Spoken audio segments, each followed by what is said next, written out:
Que ces derniers temps, on est en train d'exploiter un thème ensemble avec vous.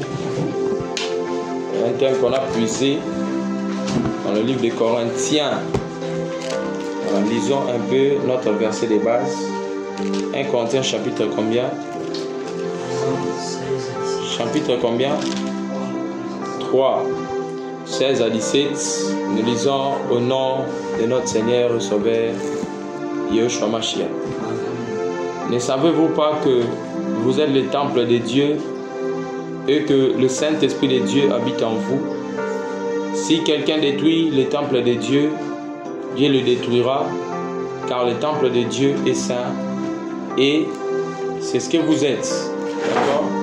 On avait encore lu 1 Corinthiens chapitre 6, le 19e verset, il dit: ne savez-vous pas que votre corps est le temple du Saint-Esprit? Alléluia. Amen. Qui est en vous, que vous avez reçu de Dieu et que vous ne vous appartenez point à vous-même, car vous avez été rachetés à un grand prix. Glorifiez donc Dieu dans votre corps et dans votre esprit qui appartiennent à Dieu. Élie, où est ta Bible? Hein? Oh, toi tu as cru. Toi tu as cru. Qu'est-ce que cela veut dire? Frère a la Bible, il n'avait pas cru qu'on devrait avoir prière. Hein?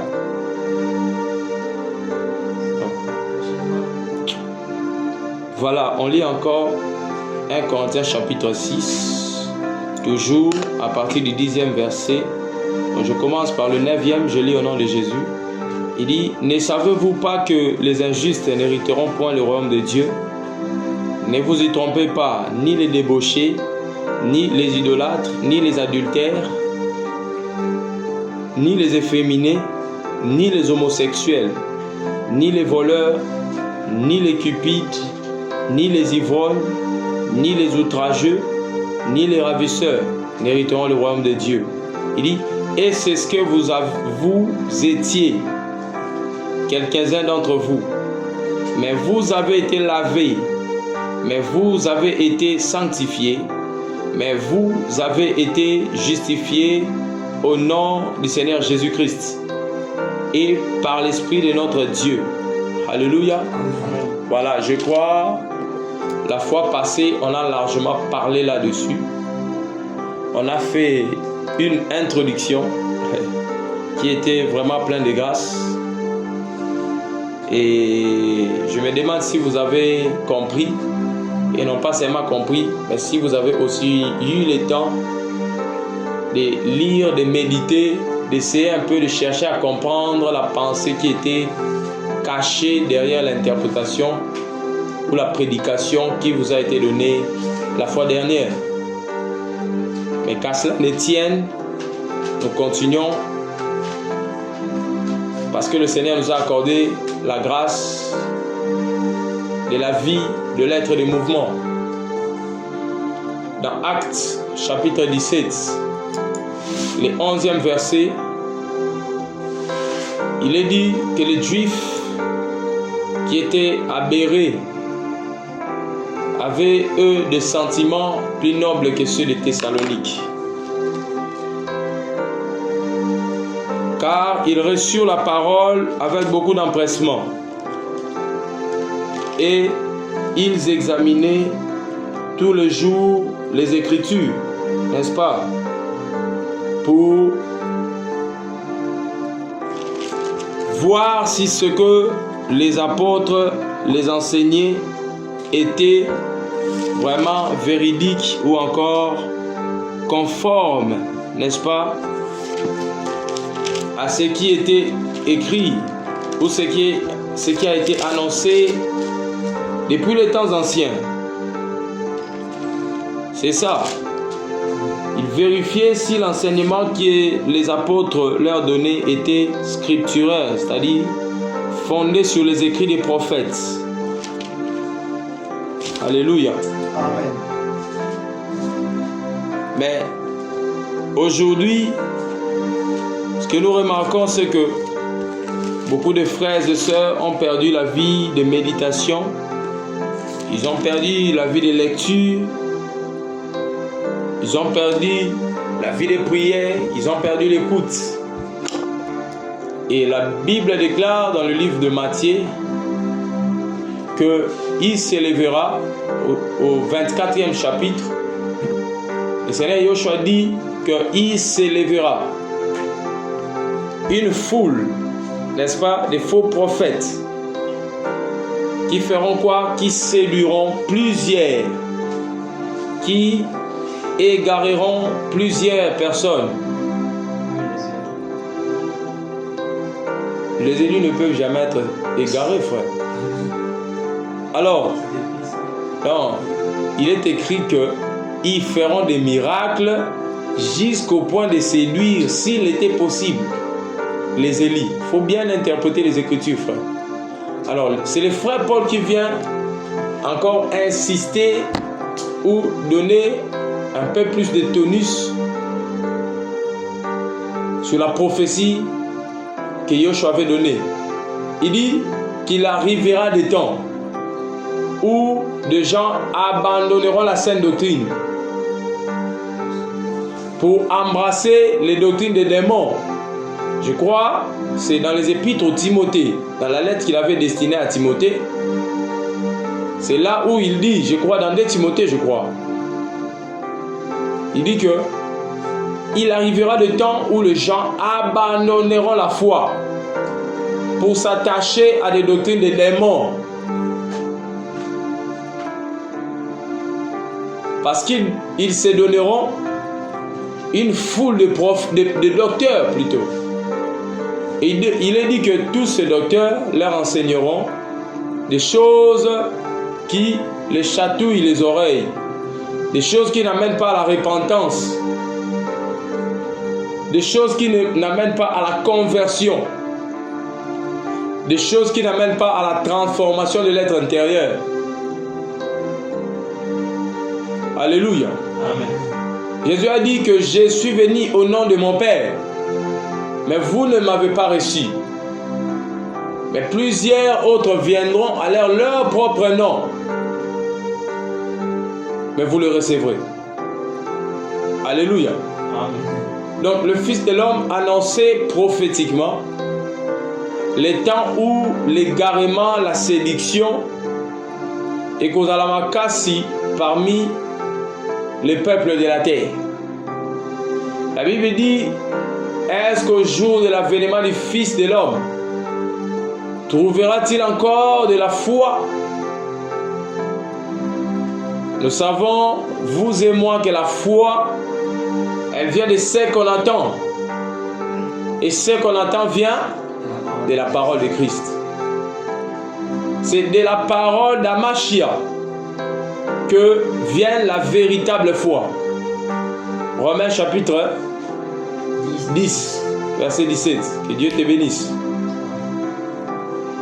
Donc, vous remarquez que toutes les prophéties que le Seigneur a annoncées ont déjà vu leur accomplissement. Donc, au moment où nous sommes, dans le temps que nous vivons, on est bien convaincus, vous et moi, que la séduction remplit de plus en plus le peuple de la terre. Frère Samuel, les assemblées ont abandonné l'amour de Dieu. La parole qui fait la force de la piété, Yoshua qui fait la force de la piété, on l'a renié. Alléluia. Amen. Mais que Dieu t'accorde la grâce, sa grâce ce soir, parce que je crois que toi et moi, nous sommes encore parmi ceux-là qui veillent sur leur robe. Toi et moi ce soir, nous avons reçu la grâce d'écouter la bonne parole qui puisse nous amener au salut.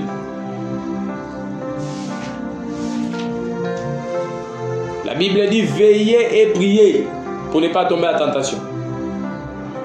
Maintenant, l'apôtre Paul disait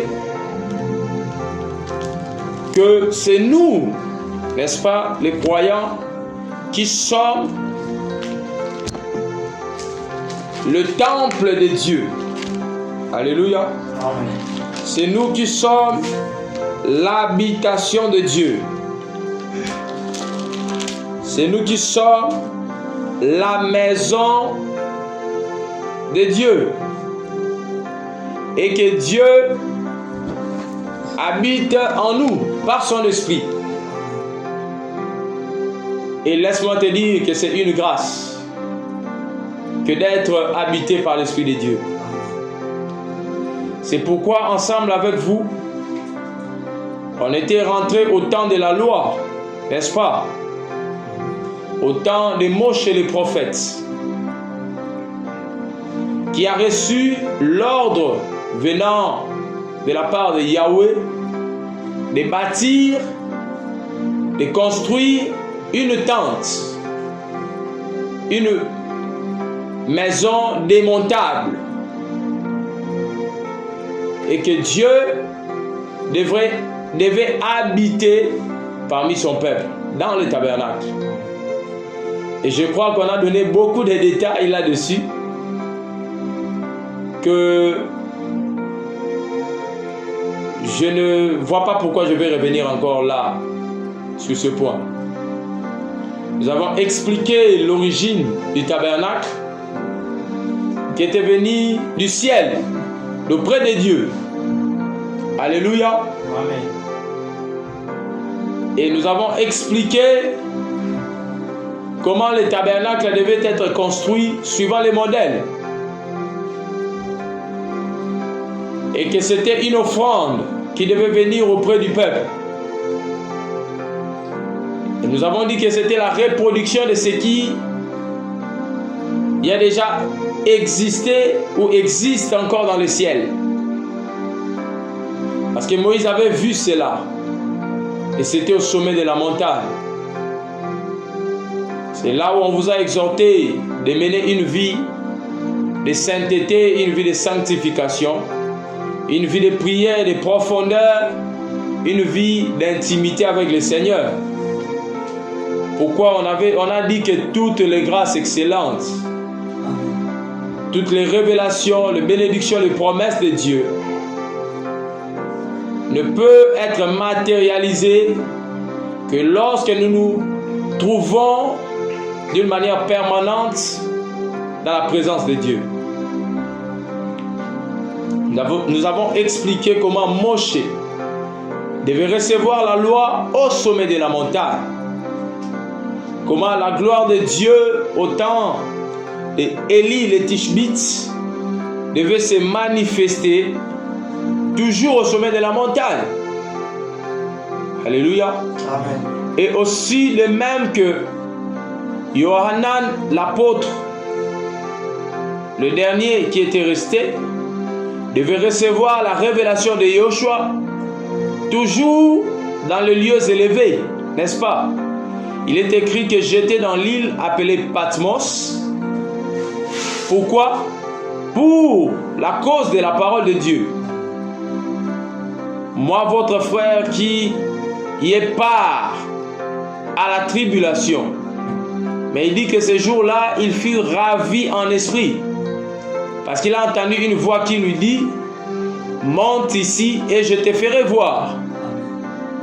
Et c'est ça la vie de tout enfant de Dieu qui est né de nouveau.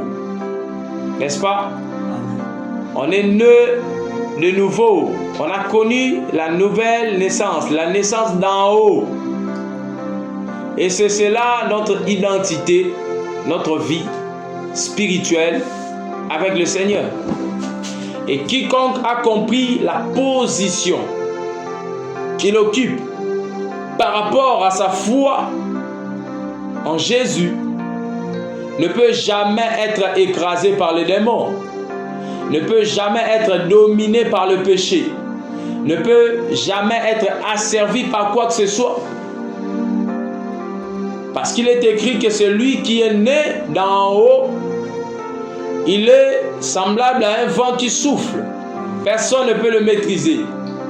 Personne ne peut le coffrer. personne ne peut l'enfermer. Par contre, nous avons reçu le pouvoir de marcher sur le serpent, le scorpion et sur toute puissance de l'ennemi. Et la parole de Dieu nous rassure que rien ne peut nous nuire. Si tu es encore asservi, c'est parce que tu es encore enfant. Si tu es encore dominé, c'est parce que tu es encore bébé. C'est pourquoi il est écrit qu'il faut désirer le lait, qui est propice pour la croissance de l'être spirituel. Dans le livre d'Hébreux, n'est-ce pas? C'est là où nous enseigne cela. Il est dit que aussi longtemps que l'héritier ne diffère en rien d'un enfant, il est encore un esclave. Que Dieu te bénisse. Nous avons donné des explications. Nous avons expliqué beaucoup de choses. Nous avons expliqué comment le Seigneur Yoshua lui-même, avant de commencer son œuvre, le ministère, il devait d'abord aller 40 jours et 40 nuits au sommet de la montagne. Pourquoi seulement la montagne? Alors la montagne aujourd'hui, ce n'est pas Manguengenge. La montagne aujourd'hui, ce n'est pas seulement l'Uzizi là. Car il est dit dans le livre de Jean chapitre 4 que ce n'est plus sur cette montagne, encore moins à Jérusalem, où les adorateurs doivent adorer le Père. Car aujourd'hui nous avons le Saint-Esprit. Alléluia. Partout où tu es, tant que tu demeures dans la présence de Dieu, tant que tu demeures dans la vie de prière, mon frère, ma soeur, dis-toi que tu es conservé par la grâce. C'est là où tu recevras les révélations, les orientations quant à ta vie, quant à tous les problèmes qui puissent te tourmenter. C'est pourquoi le frère Paul le dit, littéralement, que nous nous sommes alors approchés de la montagne de Sion. Alléluia. Amen. Nous sommes au-dessus de tout. Et c'est là la position que le Christ nous accorde, frère. C'est pourquoi je voudrais bien te rassurer ce soir, te dire encore comme le frère Paul pouvait le dire, ne vous inquiétez de rien, mais en toute chose, faites connaître à Dieu vos besoins par des prières et des supplications. Quand viennent les inquiétudes, quand viennent les problèmes, quand viennent les tourments, quand vient la faiblesse, le péché, la seule chose, c'est de savoir plier ses genoux et de revenir auprès de celui qui nous a appelés. Est-ce que tu comprends ces choses? Amen. Ce ne sont pas des discours vains pour perdre notre temps. Mais c'est la parole de Dieu, le secret et la clé de la réussite dans tout ce que tu peux faire. Alléluia. C'est la solution à tout problème. La prière.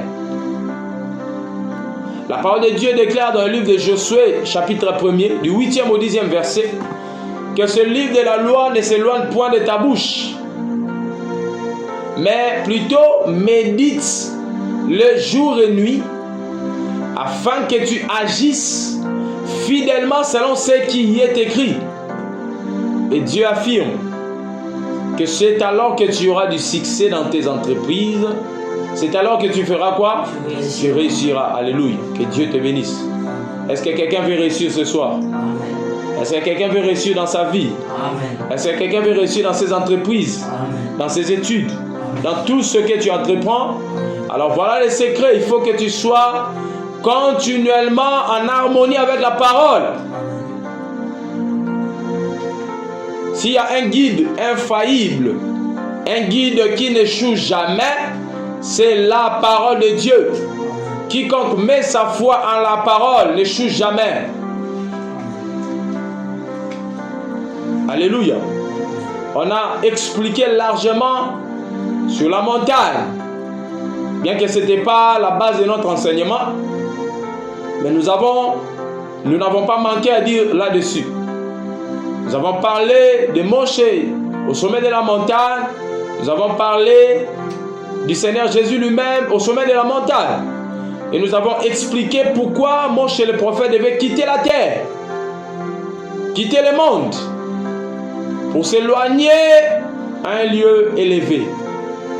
Et nous avons expliqué prophétiquement, c'est quoi le monde? Nous nous sommes basés, je crois, dans le livre de Matthieu, chapitre 4, lorsque Satan, le diable, était venu tenter notre Seigneur Jésus-Christ. Il lui a dit, regarde les constructions, regarde tout ce que tu vois de beau, alors prosterne-toi et qu'est-ce que je ferai? Je te donnerai tout ce que tu vois, car cela lui a été donné. Et je vous ai dit que les frères nous ont enseigné par le Saint-Esprit que nous ne devrions pas aimer le monde, encore moins ce qui se trouve dans le monde. Car quiconque aime le monde n'a pas l'amour du Père en lui. Car dans le monde, il n'y a que séduction, il n'y a que péché. C'est pourquoi dans ta vie, frère, lorsque tu continues encore à fléchir devant le péché, lorsqu'il y a encore le lien du péché, lorsqu'il y a encore la vie, la pratique du péché, dis-toi que tu n'as pas encore découvert la bonté du royaume de Dieu. Ou soit la beauté du royaume de Dieu. Je vous ai parlé de la cité que Dieu lui-même a conçue, étant le sage architecte. Et c'est une merveilleuse cité, la plus belle de toutes les villes qui soient. Et si tu arrives à rencontrer, à découvrir sa beauté, son éclat, tu ne tomberas plus jamais amoureux de ce monde. C'est pourquoi le diable, pour te faire tomber, il ne te présente que tout ce qui est dans le monde. Le corps de la femme, l'argent, la cupidité, toutes ces choses semblables. Et tant que tu fléchis tes genoux continuellement devant cela, dis-toi que tu n'as pas encore atteint la dimension d'un adorateur. Parce qu'il est écrit, tu n'adoreras que Yahweh lui seul. Alléluia. Et c'est ce que Yoshua a enseigné. Maintenant, nous avons expliqué avec vous que lorsque Moïse a fini de bâtir, de construire le temple, et c'est là que Dieu a couvert le temple de sa gloire, de sa nuée, qui était l'ombre de l'esprit, n'est-ce pas? La gloire de Dieu remplissait le temple. Ésaïe chapitre 6, n'est-ce pas? Verset du 1er au 6e verset.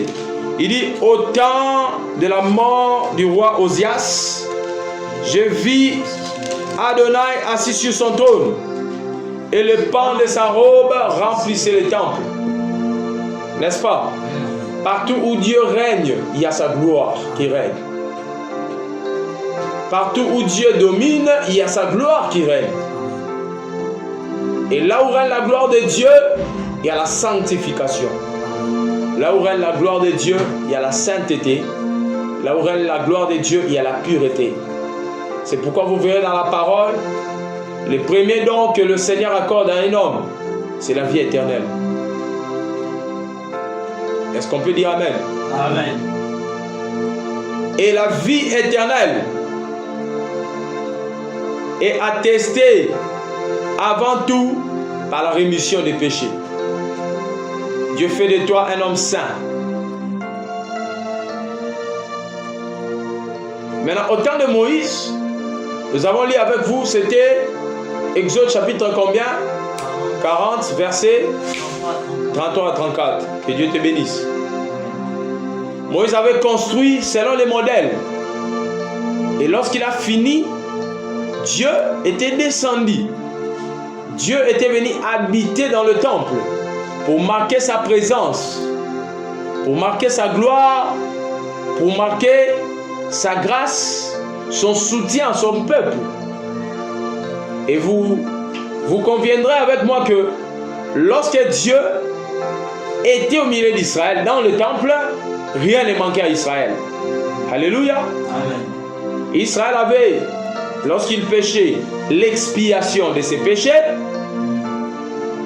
Israël avait la guérison lorsqu'il était malade. Israël avait la provision lorsqu'il manquait. N'est-ce pas? Israël avait le soutien lorsqu'il y avait le combat. Et non pas seulement le soutien, mais aussi la victoire, frère. Je crois dans le livre de Romains, le frère Paul dit que tout ce qui a été écrit d'avance a été écrit pour notre instruction. Je vous avais dit aussi que dans 1 Pierre chapitre 1er au 10e verset, que les prophètes qui ont prophétisé touchant la grâce qui nous a été réservée ont fait de ce salut l'objet de leur recherche et de leurs investigations. Parce qu'ils cherchaient à faire quoi?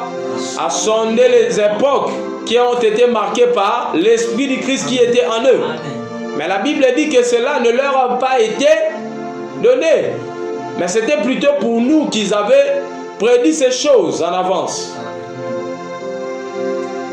Est-ce que vous comprenez ce soir? Amen. Que Dieu vous ouvre l'esprit pour que vous compreniez la parole. Amen. Rien ne manquait à Israël, mes frères, je vous dis. Il y avait l'abondance dans tout ce qu'il faisait. Dans les œuvres du champ, Israël était béni. Dans l'élevage, ils étaient bénis. Ils avaient la pluie de la première et de l'arrière-saison. Si vous lisez dans Deutéronome chapitre 28, vous verrez toutes les bénédictions que Dieu a annoncées à Israël. Mais c'était dans une seule condition, que Israël soit en harmonie avec la loi. Amen. Alléluia. Amen. Je ne sais pas si vous me comprenez ce soir.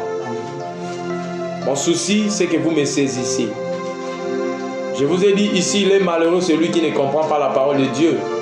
Car le diable se moquera de lui, se jouera de lui. Il faut qu'il y ait la révélation, frère. Il faut qu'il y ait la compréhension, l'illumination. C'est pourquoi les frères Paul priaient, il disait que Elohim Tout-Puissant illumine les yeux de vos cœurs. Et c'est aussi ma prière ce soir. Israël, quand il avait Dieu dans le temple, il avait le pardon de ses péchés. Israël, quand il avait Dieu dans le temple, il y avait l'abondance. Israël, quand Dieu était dans le temple, il avait la victoire dans la marche. Israël marchait en chef, allait de conquête en conquête, de victoire en victoire, parce que rien ne pouvait lui résister tant qu'il était en harmonie avec la loi de Dieu. Et je vous ai dit pourquoi nous sommes rentrés au temps de Moïse le prophète. C'est parce que nous avons compris que le frère Paul était un grand érudit et qu'il parlait avec beaucoup de sagesse de la part de l'Esprit de Dieu. Il dit dans le livre, je crois, de Galates, au 2e chapitre, au 3e chapitre, il dit « Je suis en rien de tous ces apôtres, de tous ces frères. » Dans le livre de Corinthe, lorsqu'il parlait de Paul et d'Apollos, il dit que même si je ne suis pas digne d'être appelé apôtre parce que j'ai persécuté l'église de Yoshua, mais du moins j'ai travaillé plus que tous ses frères. Et puis il dit clairement que non pas moi, mais la grâce de Dieu qui était en moi. Le frère Paul dit qu'il était avancé dans le judaïsme. Il avait la connaissance de la loi. Mais quand est venu l'esprit d'Amashia, c'est à ce moment-là qu'il a reçu la lumière. Et il nous enseignait clairement que nous sommes les temples de Dieu, frère. Mais pour comprendre les temples dans la nouvelle alliance, il faut d'abord comprendre les temples dans l'ancienne alliance. Parce que c'est là où Dieu a parlé premièrement. Je vous ai expliqué ici que quand Dieu parle, qu'est-ce qu'il fait? Il insiste. Il met les sceaux à ses instructions dans un seul but, de nous avertir de la mort, de nous épargner de la mort à venir. Alléluia. J'avais donné le livre de Job, chapitre 33, verset 19, je crois. N'est-ce pas? Là où il est écrit que Dieu parle tantôt d'une manière, tantôt d'une autre. Et c'est au 19e qu'on dit qu'il vient et il met les sceaux à ses instructions. Je vais vous expliquer comment il a d'abord parlé au temps de la loi. Et aujourd'hui aussi, il nous a parlé par le Fils. Hébreux chapitre 1, verset 1. Voilà, vous ne lisez pas les enseignements. Dieu avait déjà parlé, mes frères. Et pour que nous puissions augmenter notre sagesse, nous devons consulter les prophètes qui ont parlé avant nous. Car il est écrit dans le livre d'Ecclésiaste, au 3e chapitre, chapitre 3, verset 15 à 17, il est écrit qu'il n'y a rien de nouveau sous le soleil. Car ce qui y a été, fera quoi? Ce qui est aujourd'hui a déjà été. Et ce qui sera demain a déjà été. Et Dieu ne fait que ramener ce qui était passé. Je vous ai expliqué, ce n'était que l'ombre. Les préfigurations. Dieu parla au temps de la loi. Mais c'est Israël qui est pour nous une grande lumière aussi. Parce que si nous arrivons à comprendre ce que Dieu a fait avec Israël, nous saurons aussi comprendre ce que Dieu veut pour nous. Mais regardez, quand Dieu descend dans les temples, il y a tout ce dont je vous ai dit. Si vous lisez dans Lévitique, chapitre 1er, chapitre 2, 3e chapitre, 4e chapitre, 5e chapitre du livre de Lévitique, vous verrez que le Seigneur est en train de parler des sacrifices. Il y en avait 5 que Israël devait faire à chaque fois dans les temples. Il y avait les sacrifices d'Holocauste, il y avait les sacrifices d'expiation, n'est-ce pas? Il y avait les sacrifices d'action de grâce. Il y avait les sacrifices de culpabilité. Et il y avait encore quoi? Les sacrifices. Il y a l'Holocauste, il y a la culpabilité, il y a l'expiation. Il y a l'action de grâce, il y a quoi encore?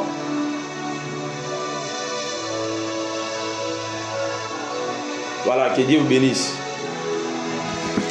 Alors, tous ces sacrifices expliquaient comment le peuple pouvait, au travers du temple, bénéficier de l'approbation de Dieu, du pardon de leurs péchés, de l'expiation. Alléluia. Amen.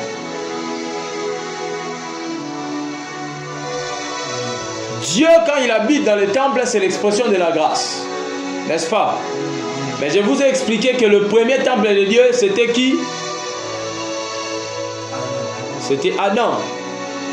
Parce qu'on nous dit que le temple, en réalité, c'est le corps. Parce que selon 1 Roi chapitre 8, chapitre 7, Dieu n'habite pas dans des maisons qui sont construites de mains d'hommes. Et je vous ai expliqué que lorsque Adam a péché, l'Esprit de Dieu s'était retiré de lui. C'est par là qu'il avait connu la mort. Tant la mort spirituelle que la mort physique. Car la mort, c'est la séparation d'avec la vie. Dieu est la vie. Alléluia. Amen. Et une fois que tu n'as pas Dieu, tu es mort.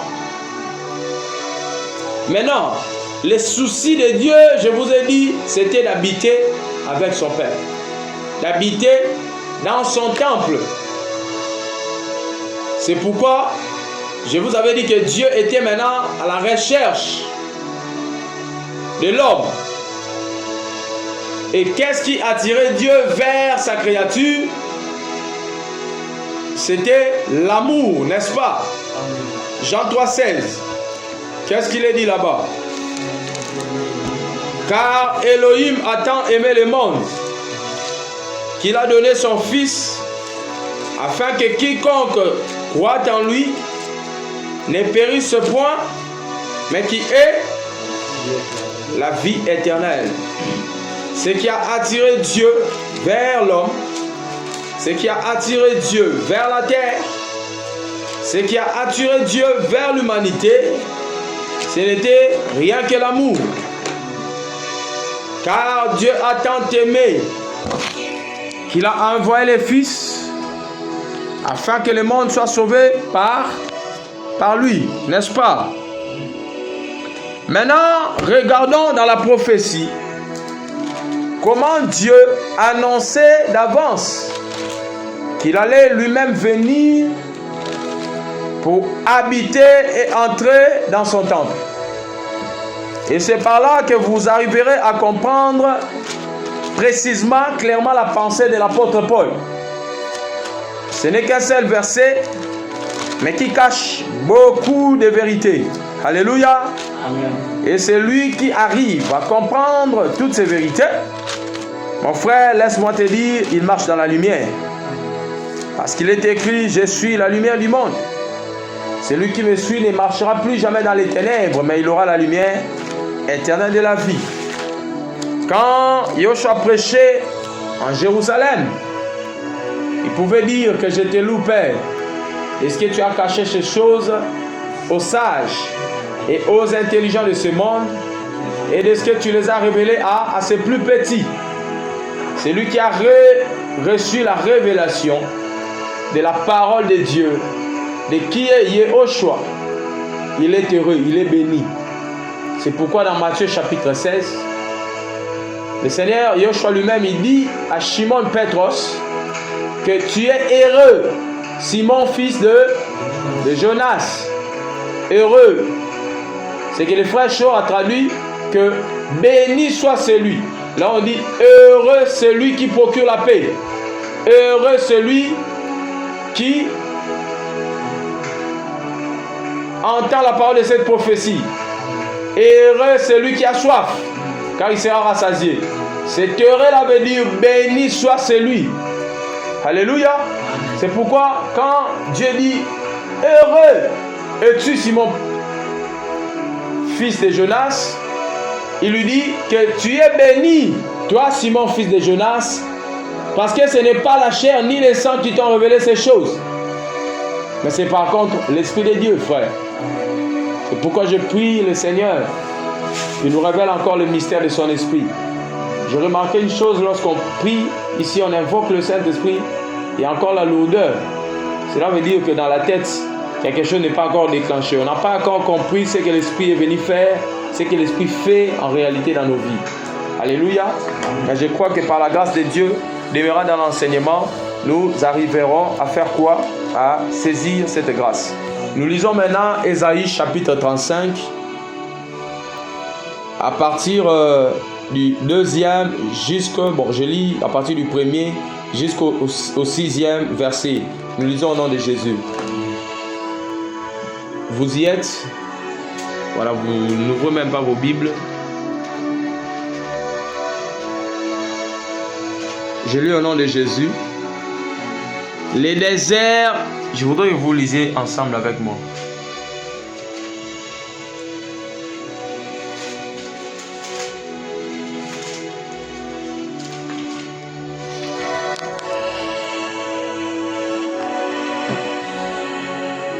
Ésaïe chapitre 35, le premier verset, nous lisons au nom de Jésus. Les déserts et le pays aride se réjouiront, la solitude s'égaira. Oh ben, tu prends la torche ici qui est au-dessus.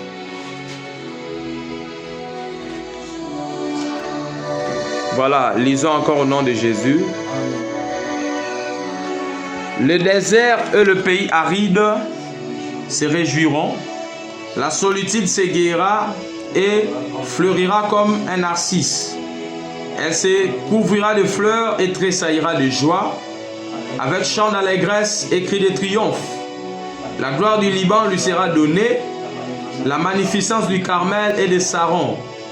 Ils verront la gloire de l'Éternel, la magnificence de notre Dieu. Fortifiez les mains languissantes et affermissez les genoux qui chancellent.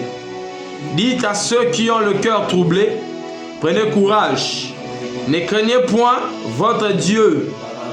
La vengeance viendra, la rétribution de Dieu.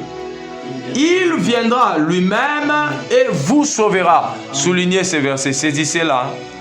C'est vraiment là où nous allons expliquer ce soir, parce que c'est maintenant qu'on a commencé à prêcher. Alléluia, ça ce n'était qu'une introduction. Il dit maintenant, alors s'ouvriront quoi? Les yeux des aveugles, s'ouvriront les oreilles des sourds, Alors le boiteux sautera comme un cerf, et la langue du muet éclatera de joie, car des eaux jailliront dans les déserts et des ruisseaux dans la solitude. Dans le chapitre 4, qu'est-ce qu'il est dit?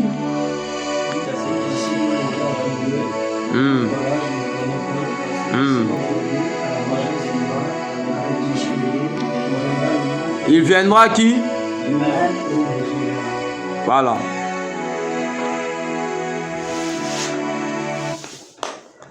Voilà. Qu'est-ce que vous avez compris ici? Ça, c'est une prophétie, n'est-ce pas, qui a été faite à quel temps? Au temps d'Isaïe le prophète, n'est-ce pas? C'était vraiment des milliers d'années avant même que Yoshua ne soit venu sur la terre.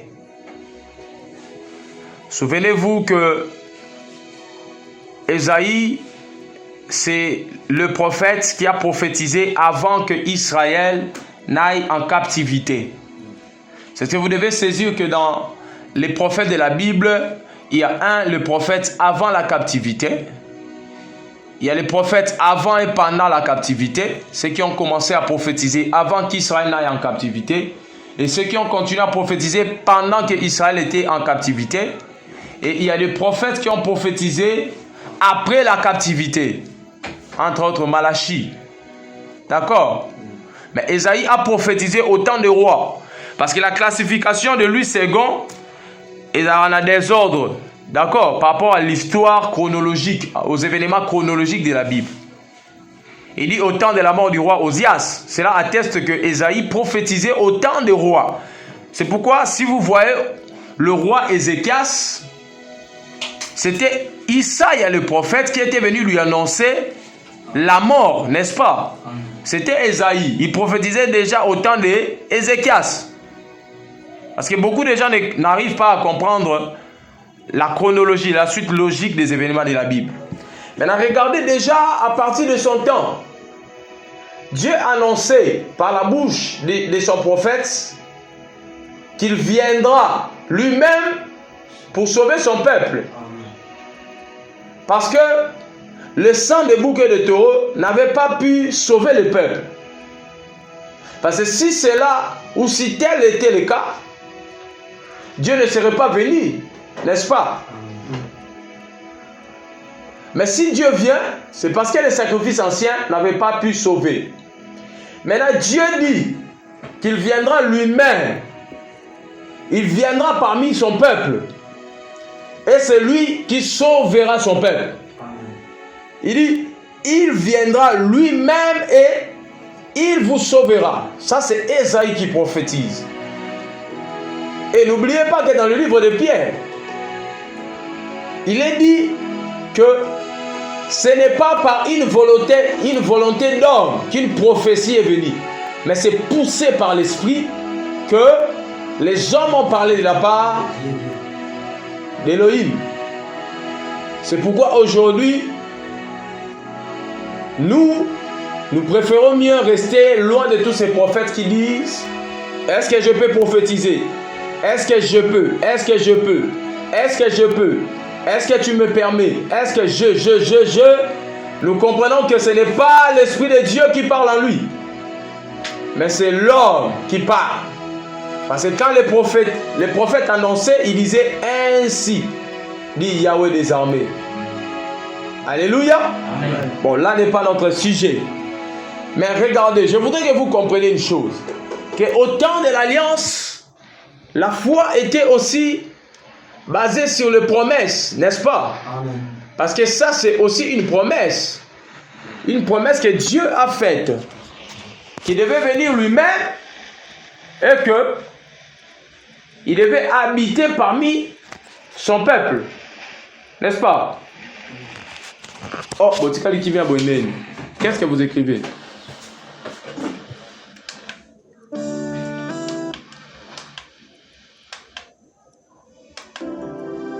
N'est-ce pas, frère? Je voudrais que tous en un moment où enseignement, vous voyez, donc on crie et puis vous ne saisissez rien.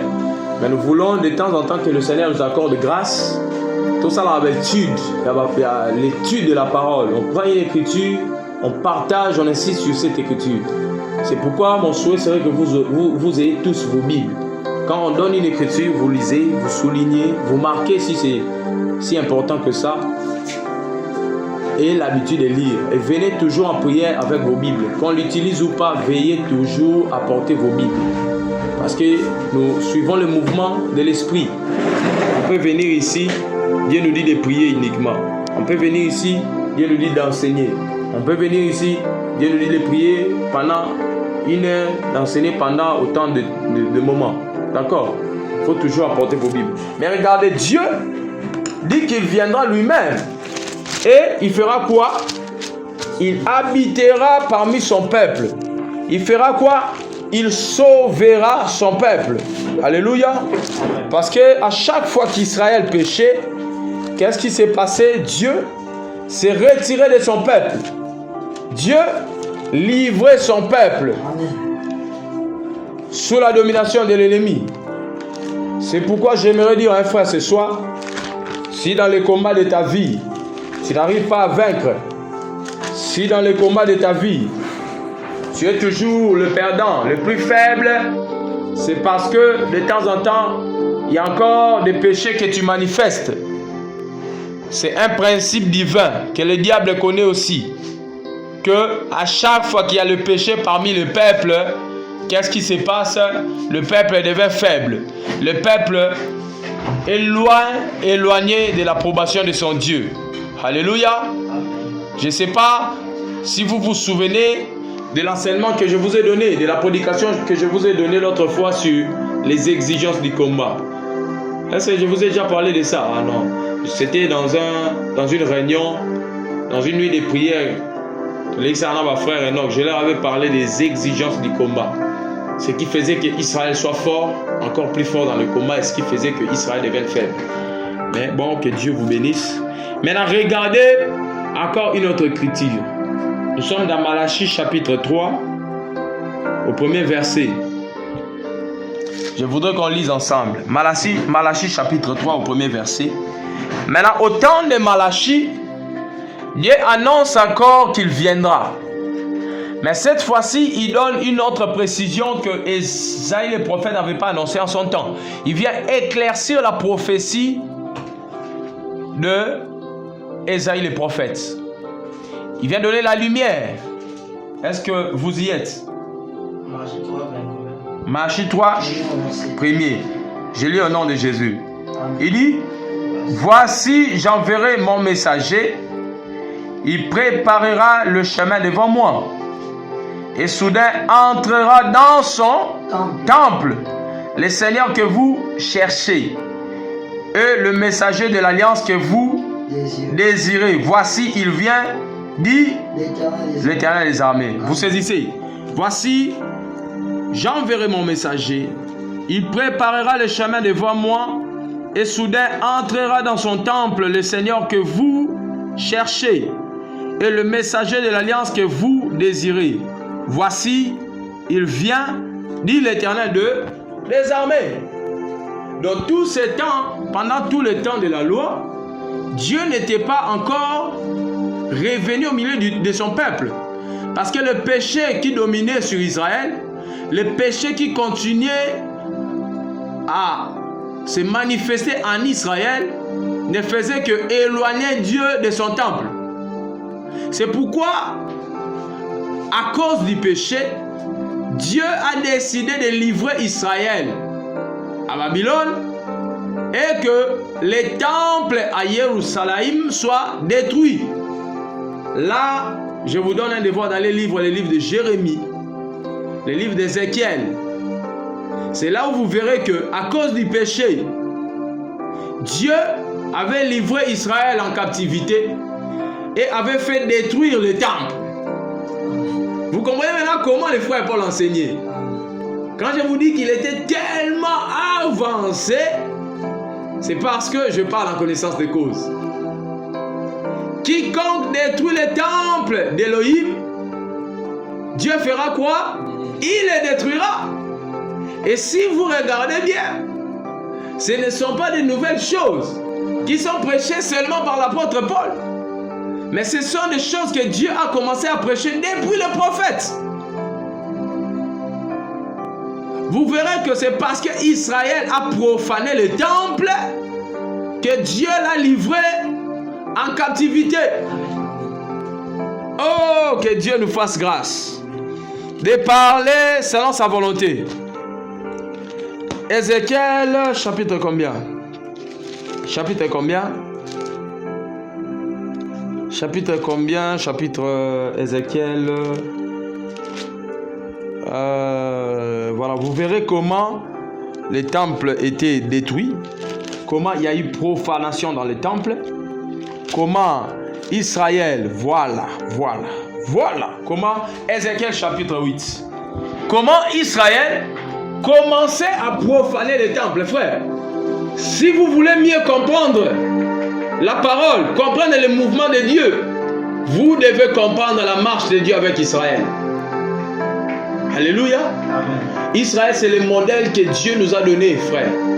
Pour comprendre au travers de leurs erreurs, pour comprendre au travers de ce que Dieu a fait en eux, et de pouvoir ressortir du milieu de la loi, la prédication de la grâce. Il est dit que du plus fort est sorti le plus doux. Ah, j'aime la parole. Du lion est sorti du miel. De ce qui déchirait sorti. Voilà, que Dieu vous bénisse. Que Dieu vous bénisse. Est-ce qu'il y a la grâce de Dieu ce soir? Amen. Est-ce que Dieu éclaire quelqu'un? Amen. Frère Samuel, est-ce que tu comprends le mystère du temple? Frère Samuel, tu ne comprends pas? Apparemment, tu es cassé par les gènes. Que Dieu t'accorde la force ce soir. Que Dieu t'accorde la force. Il était allé travailler. Que Dieu lui accorde la force. Regardez. Dieu avait dit dans Exode chapitre 20, quand Moïse et les prophètes étaient au sommet de la montagne, n'est-ce pas? Qu'est-ce que Dieu lui a donné? Le décalogue, la loi. Dieu a dit à Israël, vous ne vous ferez pas quoi? Des représentations. Regardez comment Israël a introduit l'abomination dans les temples et comment Dieu a détruit les temples pour dire qu'on ne se moque pas de Dieu. Ce que l'homme aura semé, il les moissonnera. Si aujourd'hui toi aussi tu détruis les temples de Dieu, sache-le que mon frère, ma soeur, Dieu te détruira. Toi qui prends la joie de demeurer dans le péché, toi qui mènes une vie de débauche et de péché, je prie que le Dieu t'accorde la grâce. Je vois que les frères sont vraiment fatigués. Je crois on lit seulement ici la destruction du temple en Israël et puis nous allons continuer demain ou même le dimanche. Exode chapitre 20, regardez. Exode chapitre 20, la loi. Alors, je lis au nom de Yoshua. Alors Dieu prononçant toutes ces paroles en disant, je suis Yahweh ton Dieu qui t'ai fait sortir du pays d'Égypte, de la maison de servitude, n'est-ce pas?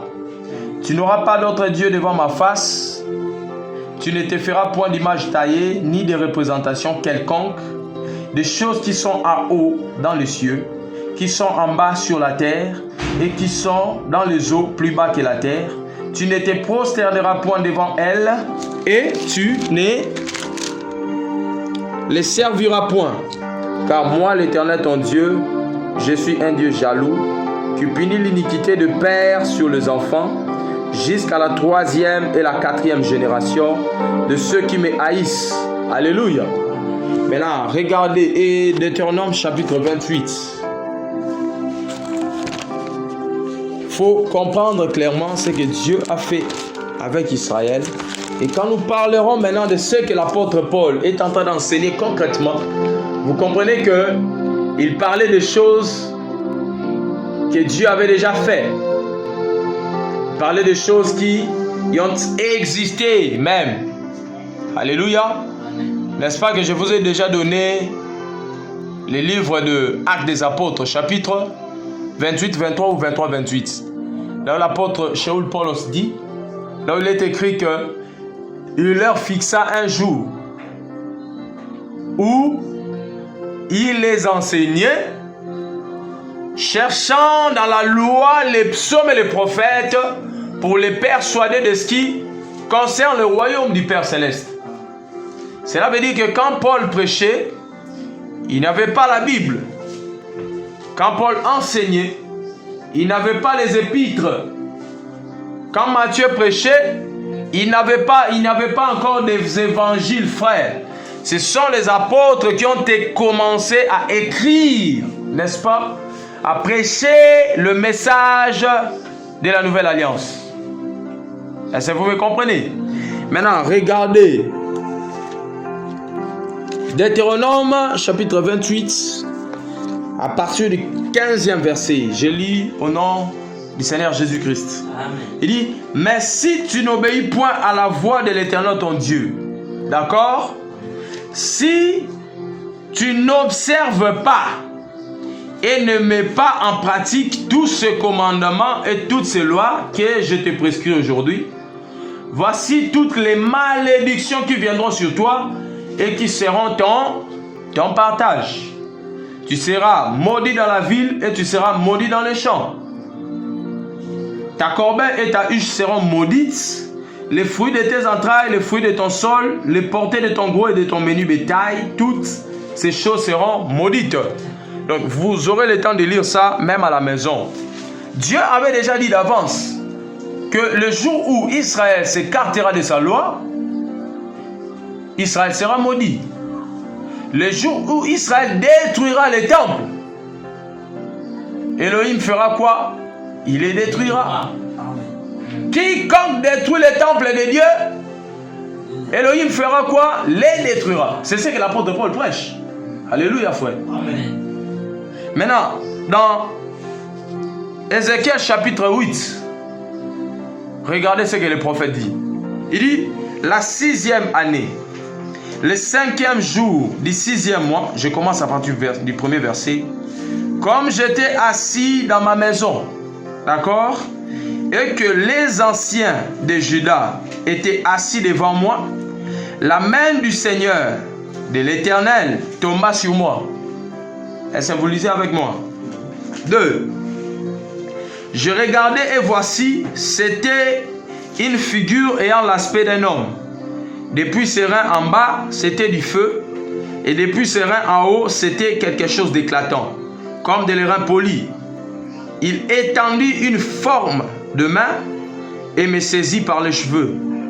L'esprit m'enleva entre la terre et le ciel et me transportant dans la vision divine à Jérusalem. Où ça?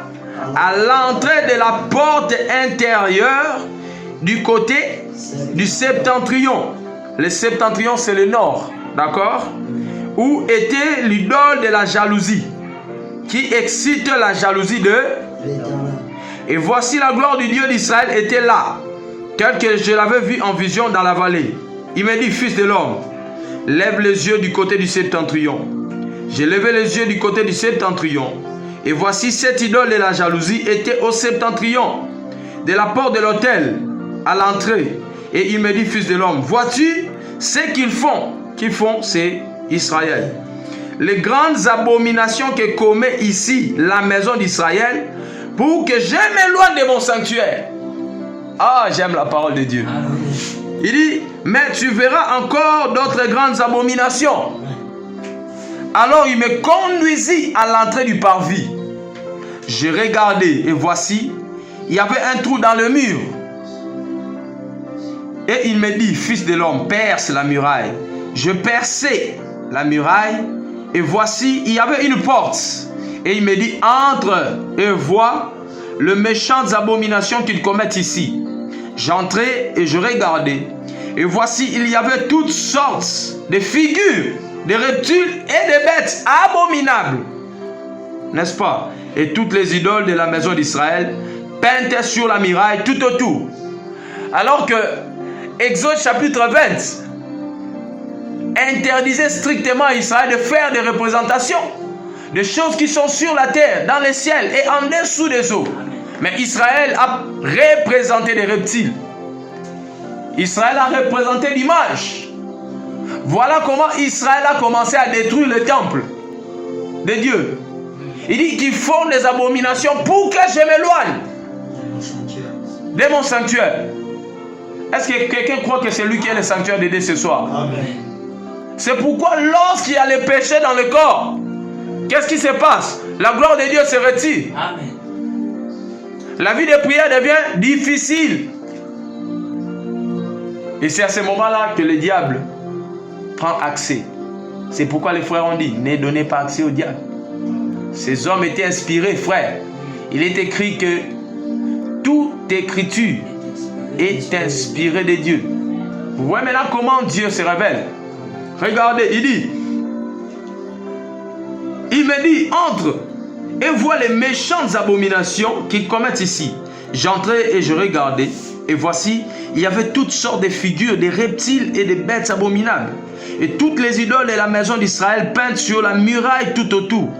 70 hommes des anciens de la maison d'Israël, au milieu desquels était Jazania, fils de Shaphan, se tenait devant ces idoles, chacun l'ascensoir à la main. Et il s'élevait une épaisse nuée d'encens. Et il me dit, fils de l'homme, vois-tu ce que font dans le ténèbre les anciens de la maison d'Israël? Chacun dans sa chambre pleine de figures, car ils disent, l'Éternel ne nous voit pas, l'Éternel a abandonné le pays. Est-ce qu'on peut dire Amen à la parole de Dieu? Amen. Je crois qu'on ne va plus aller loin, mais je voudrais qu'on finisse. Nous sommes, je crois, dans le dernier livre des Chroniques. Et c'est là où on va vraiment achever notre petite exhortation de ce soir.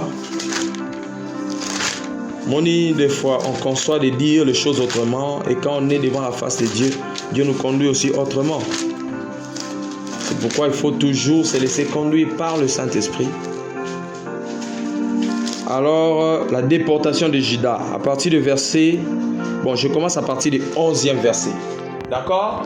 Je lis au nom de Yoshua. Il est écrit, Sédécias avait 21 ans lorsqu'il devint roi. D'accord? 2 Chroniques, chapitre 36. Sédécias devint roi à partir du 11e verset. Et Sédécias avait 21 ans lorsqu'il devint roi. Et il régna 11 ans à Jérusalem. Il fit ce qui est mal aux yeux de l'Éternel son Dieu. D'accord? Et il ne s'humilia point devant Jérémie le prophète, qui lui parlait de la part de l'Éternel. Il se révolta même contre le roi Nebuchadnezzar, qu'il avait fait jurer par le nom de Dieu. Et il raidit son cou et endurcit son cœur, au point de ne pas retourner à l'Éternel, le Dieu d'Israël. Tous les chefs des sacrificateurs et le peuple multiplièrent aussi les transgressions, selon toutes les abominations des nations, et ils profanèrent la maison de l'Éternel. Vous voyez comment les frères Paul enseignait la parole en son temps, frère. Il avait la connaissance. Alléluia. Amen. Et nous croyons que nous aussi, nous avons la même connaissance aujourd'hui par le Saint-Esprit. Amen. Parce qu'il a dit que j'aimerais bien parler de toutes ces choses, mais le temps me manquerait. Amen. Le temps qui lui a manqué, c'est nous les ouvriers de la 11e heure qui sont venus les compléter. Amen. Laisse que Dieu te bénisse. Amen. Il dit, selon toutes les abominations des nations, et ils profanèrent la maison de l'Éternel qu'ils avaient sanctifiée à Jérusalem. L'Éternel, le Dieu de leur père, donna de bonnes heures à ses envoyés la mission de les avertir, car il voulait épargner son peuple de sa propre demeure. Mais ils se moquèrent des envoyés de Dieu, ils méprisèrent ses paroles, et ils se raillèrent de ses prophètes, jusqu'à ce que la colère de l'Éternel contre son peuple devienne sans remède. Alléluia. Amen. Alors l'Éternel fit monter contre eux le roi des Chaldéens, et tua par le peu leurs jeunes gens, car la maison de leur sanctuaire, et dans la maison de leur sanctuaire, et il n'épargna ni le jeune homme, ni la jeune fille, ni le vieillard, ni l'homme aux cheveux blancs. Il livra tout entre ses mains. Nebuchadnezzar emporta à Babylone tous les ustensiles de la maison de Dieu, grands et petits, les trésors de la maison de l'Éternel et les trésors du roi et de ses chefs. Ils brûlèrent la maison de Dieu et ils démolirent les murailles de Jérusalem. Ils livrèrent au feu tous ses palais et détruisirent tous les objets précieux. Nebuchadnezzar amena captifs à Babylone ceux qui échappèrent à l'épée et ils furent plutôt assujettis à lui et à ses fils jusqu'à la domination du royaume de Perse, afin que s'accomplisse la parole de l'Éternel prononcée par la bouche de Jérémie, jusqu'à ce que le pays ait joui de ses sabbats, et il se reposa tout le temps qu'il fut dévasté jusqu'à l'accomplissement de 70 ans. Donc Israël avait désobéi à la loi. Israël a commis beaucoup de péchés. Il y avait aussi le non-respect du sabbat de la terre. Bon, puisque ça ne fait pas partie de notre sujet ce soir, nous n'allons pas aborder ça. Alors que Dieu avait annoncé dans Exode chapitre 20 que Israël ne devait pas faire de représentation, ni d'image taillée. Mais Israël, à un moment donné, s'était détourné de la loi de Dieu. Ils ont commis les abominations, ce que Dieu avait interdit. Et ils ont fait ça où? Dans le temple. C'est dans le temple qu'Israël a multiplié les abominations. D'accord? Et selon Moïse le prophète, quand Israël désobéit à la loi, la malédiction de Dieu est sur eux. C'est pourquoi Dieu a d'abord commencé par détruire ce qui détruisait son temple et a envoyé Israël en captivité. Et de même aujourd'hui, le frère Paul dit que quiconque détruit le temple de Dieu, Dieu le détruira. Car on ne se moque pas de Dieu. C'est qu'un homme aura semé, il le moissonnera. Alléluia. J'aime la parole de Dieu. Et que Dieu soit vrai et que tout homme soit trouvé des menteurs. Que Dieu vous bénisse ce soir et que le Dieu du ciel illumine les yeux de vos cœurs. Je prie que le Dieu vous accorde une compréhension approfondie de sa parole. Et je crois que prochainement nous allons continuer exploitant dans la loi les mystères du temple et étudiant les Écritures pour voir maintenant qu'est-ce qui a fait que le frère Paul puisse dire qu'aujourd'hui, c'est nous maintenant qui faisons l'office, qui sommes devenus les temples de Dieu. Et si l'Esprit de Dieu est en nous, nous devons observer les règles que Dieu a préétablies pour la gestion de son temple. Le frère Paul dit que nous ne nous appartenons plus à nous-mêmes. Alléluia. Parce que c'est le Saint-Esprit de Dieu qui nous a scellés. Parce que c'est Yoshua qui nous a rachetés. Il dit que nous avons été rachetés à un très grand prix. Est-ce que quelqu'un croit qu'il est le temple de Dieu ce soir? Amen. Est-ce que quelqu'un croit qu'il doit conserver le temple de Dieu dans la sainteté? Est-ce que quelqu'un croit qu'il doit conserver le temple de Dieu dans la sanctification? Car si tu détruis le temple de Dieu, Dieu te détruira aussi. Tu inclines ta tête, tu commences à bénir le Seigneur, tu commences à prier.